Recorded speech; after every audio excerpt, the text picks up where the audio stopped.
et bienvenue dans Ose, le magazine de la sexualité et de la vie amoureuse. Notre thématique aujourd'hui va être la sexualité des seniors. Alors, le sexe a-t-il un âge ? 83% des Français, seniors y compris, considèrent qu'il n'y a pas de limite d'âge pour faire l'amour. Et les 17% qui considèrent que le sexe a un âge de péremption situent ce dernier à 73 ans. La baisse du désir pour son partenaire est d'ailleurs un grand tabou dans le couple. Notre société bien pensante et projective a tendance à réglementer le sexe. Il est déconseillé aux personnes trop jeunes, aux personnes trop vieilles ou même aux malades. Alors qu'en est-il du côté des femmes ? Le préjugé qui réserve les relations sexuelles aux femmes jeunes, donc fertiles, a beaucoup changé. De nombreuses femmes continuent de cultiver leur séduction et leur santé. Elles ont des partenaires parfois plus jeunes et le spectre de la ménopause s'est véritablement éloigné. La notion d'âge est dans la tête et dans le comportement. Les cougars sont arrivées. Elles sont matures, sexy et expérimentées, rejetant tabous et interdits. Elles maintiennent des activités professionnelles et sportives. Elles cultivent une vie amoureuse et sexuelle et sont souvent d'ailleurs des mamies dynamiques avec leurs petits-enfants. Et du côté des hommes, qu'en est-il ? Dans les plus de 70 ans, 60% des hommes font toujours l'amour.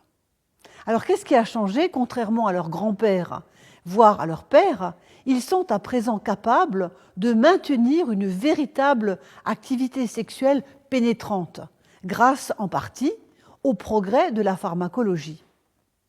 Psychologiquement, il est important pour eux de rejeter des pensées négatives, genre à mon âge, on ne fait plus l'amour, je ne plais plus aux femmes, je me rends ridicule.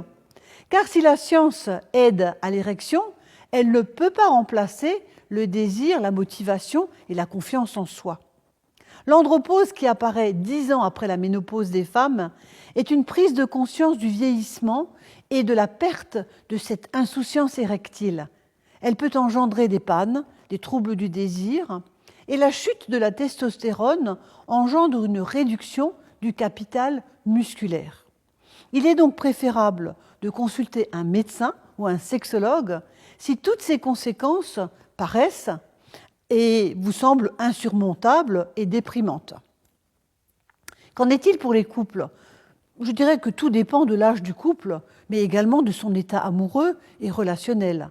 La prise en charge globale de la sexualité revêt ici toute son importance.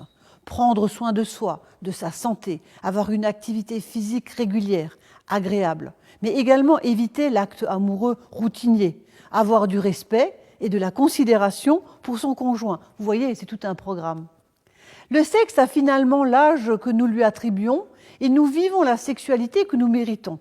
Alors, si les facteurs génétiques peuvent être déterminants dans le vieillissement, l'être humain peut cependant largement contribuer à améliorer sa condition physique et mentale.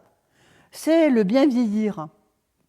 Alors, rendez-vous la semaine prochaine, nous allons oser parler de l'anorgasmie. À bientôt.